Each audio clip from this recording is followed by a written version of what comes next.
everybody, and welcome to the Broulis Beat Report.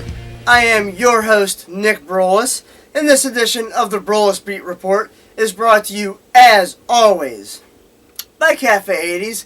If you're an 80s fan, if you absolutely love 80s music, or even if you just like it a little bit, please feel free to either go on to Facebook.com and search for The Cafe 80s, or on that Bands in Town app that I keep telling you to download. If you haven't already done so, please download the Bands in Town app and search The Cafe 80s, and you actually get emails sent to you letting you know where they'll be playing at next, and their actual website, thecafe80s.net. Well, I know it's been a little while since I've brought you a new Broulis Beat Report, but here I am again, and today is Monday, April 17th, 2017, and my Twitter handle is @nbroulis. That's N as in Nancy, B as in boy, ROULIS. You can please feel free to follow me on Twitter. I'm getting a little bit better at being more consistent with my tweets, and I'm even running some polls nowadays. If you guys please feel free to vote on the polls, let me know what you think. Now, here is the latest situation on the countdowns. The NFL draft in Philadelphia is 10 days away. And for all you thrill seekers out there, Cedar Point opens in just 19 days in Sandusky, Ohio. Yours truly cannot wait. I'm extremely excited. Now, let's start off with the Cavs and the Pacers in the NBA Finals. Well, Game 1 kicked off Saturday, and the Cavaliers had, I think it was, a 10-point lead to start the fourth quarter. And then, as usual, they get comfortable, they go into this relax mode, and next thing you know, they're turning the ball over, they're going into more isolation plays with Kyrie and LeBron, which yours personally is not a fan of. Just not. I'm just not a fan of it at all. Well, thanks to a jump shot that was missed by former Cavalier C.J. Miles, the Cavaliers ended up winning the game 109-108, and they could have won the game by at least 10 if they had made 10 more free throws. I can't remember exactly off the top of my head what they went from the free throw line, but I will tell you this. Here are the stats from Saturday's Game 1 between the Pacers and the Cavs. The Cavs were out-rebounded, which should not be tolerated, 41-34. They did have more assists than Indiana, 26-21. They had 2 less turnovers than Indiana by a 13-11 stat. Indiana had 13, Cleveland had 11. Field goal percentage. Cavaliers shot 53% from the field, Indiana 49%. From three-point range, 45%. From three-point land was Indiana. Only 39% from three-point land was Cleveland. And I believe Irving only made 1 three-pointer. Very uncharacteristic of the Cavs. And as I mentioned, the Cavs were only 51% from the free throw line. Indiana, 85%. The Cavaliers are extremely lucky that the 51% from from the free throw line, did not cost them this game, because it darn near did. Now, here is my suggestions for Game 2. Cavaliers got to get a heck of a lot better from the defensive end. You still gave up over 100 points to Indiana in Game 1. It cannot happen. It just simply cannot happen.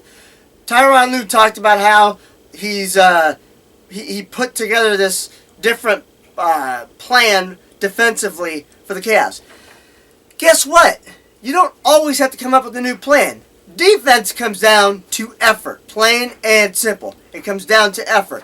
You have got to put effort forth to make a defensive stop, period. And you've got to want to play defense. And guess what? Irving don't want to play defense too often. Love, he's not that good of a defender either. And Shumpert, he hasn't done well enough on the offensive side of the ball, let alone that good of a defender on the perimeter like what we're used to. So Cleveland's definitely got to cut down on the turnovers, especially in the fourth quarter. And I like the assists where they were at. That's really good. But they've got to get better from the free throw line. You can't miss 10 free throws when you're going to the line 20 times. Come on, guys. You're better than that. All right, so other scores from around the playoffs. Number 6, Milwaukee defeated number 3, Toronto, 97-83. I, for one, would not be shocked in the least bit if the Bucks upset the Raptors. Then number 7, Memphis, and number 2, San Antonio. The Spurs clobbered the Memphis Grizzlies 111-82. Number 5, Utah beat number 4, LA Clippers 97-95. I wouldn't be shocked there if the Utah Jazz won that series. And number 4, Washington beat number 5, Atlanta 114-107. I think Washington's the second best team in the East, if you ask me. They're not that far behind the Cavaliers. And for the record, yes, that means I still say the Cavs are the best team in the East. That includes the number 1 seeded Boston Celtics. All right. And now, number 1, Golden State. They made a fourth quarter run to knock off Portland in game 1 of their series. 121-109 was the final in that one. Number 8, Chicago beats number 1, Boston 106-102. That game actually, I don't want to say that it wasn't that close, but it could have been a lot further in terms of a point differential than what it actually was. Jimmy Butler had a big game. Don't know his points off the top of my head, but he had a big game, hit a lot of big shots. And a couple of the role players for Chicago actually hit some big shots in the fourth quarter. I actually think that Chicago is going to win that series personally. It's been known and well documented that once Isaiah Thomas is off the floor for Boston, they don't have no playmakers. So he has to pretty much play every minute for Boston to even have a chance. And before I get to the final score, my condolences and prayers do go out to the Isaiah Thomas family and friends. I don't know if any of you have heard this by now, but his sister, I believe her name was China Thomas, she was killed in a car crash.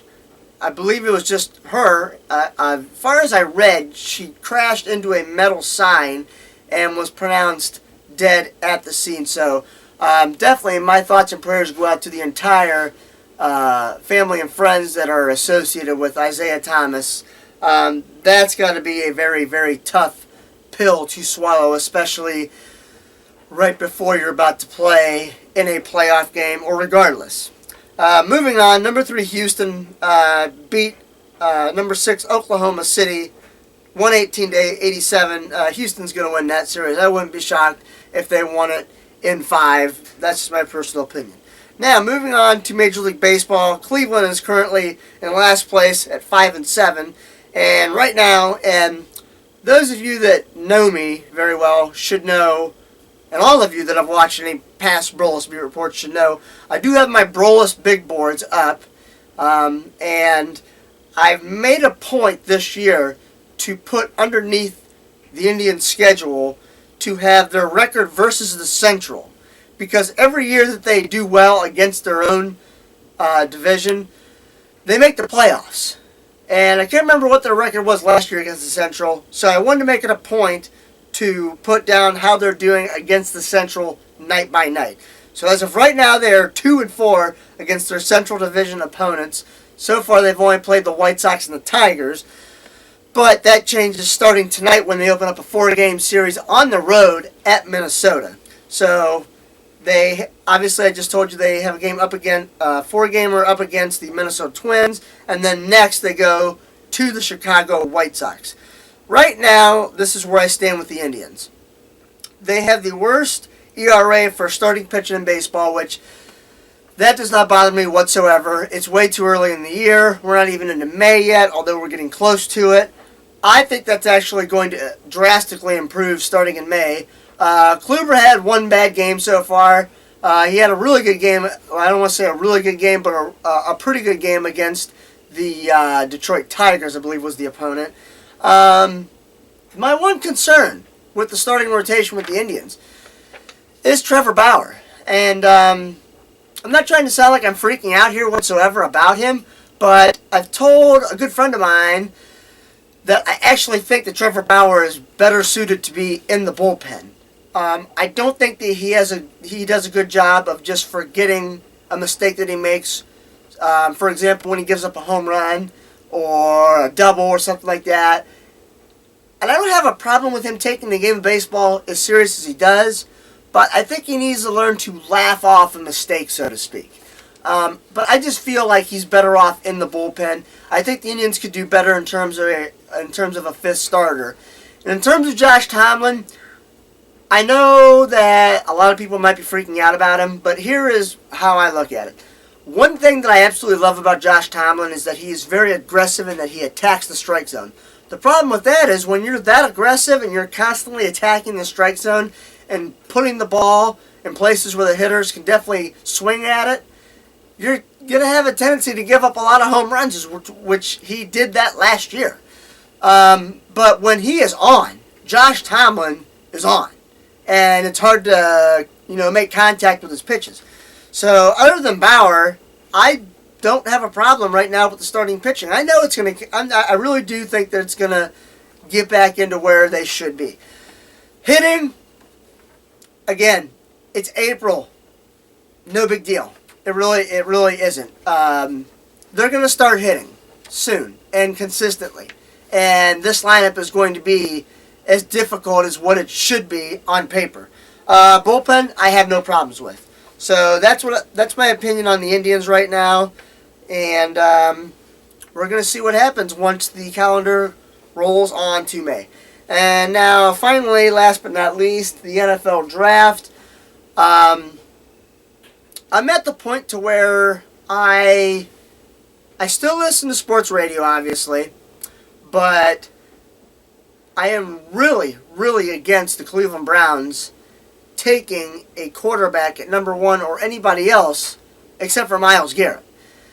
And here's why. A lot of people are saying that the guy behind him might be just as good, if not better than him, so on and so forth. Look, here's the bottom line with Myles Garrett. Most of you should know by now that I am a Jonathan Allen fan. But I have not heard, or whatever the case may be, everybody says that Myles Garrett is the best player available at number 1. And if he turns out to be a bust, sure, some people are going to laugh at the Browns. But right now, the way I look at it is this. Even if he's a bust, you can't really make jokes about the Browns because he turned out to be a bust. Because he's so highly touted. And, if he goes on to be an all-pro and they pass on him, that's when they're going to get picked on. So, I feel like this is really a no-brainer. You draft Myles Garrett number 1, you stay at 12, and you take the best available defensive player, in my opinion. Quit screwing around with this talk about the quarterbacks, and whatever the case may be.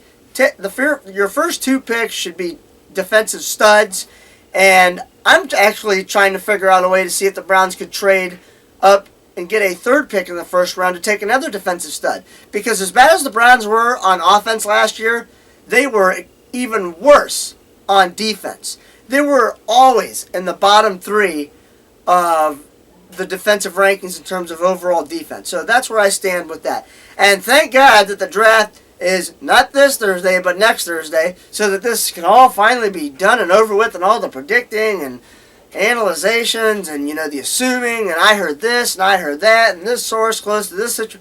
All that will be done and over with once the draft is over with. I will be glad. Well, that does it for this edition of the Broulis Beat Report. My name is Nick Broulis, and I certainly thank all of you for taking the time out of your day to watch the Broulis Beat Report. My name is Nick Broulis. Have a great one, everybody.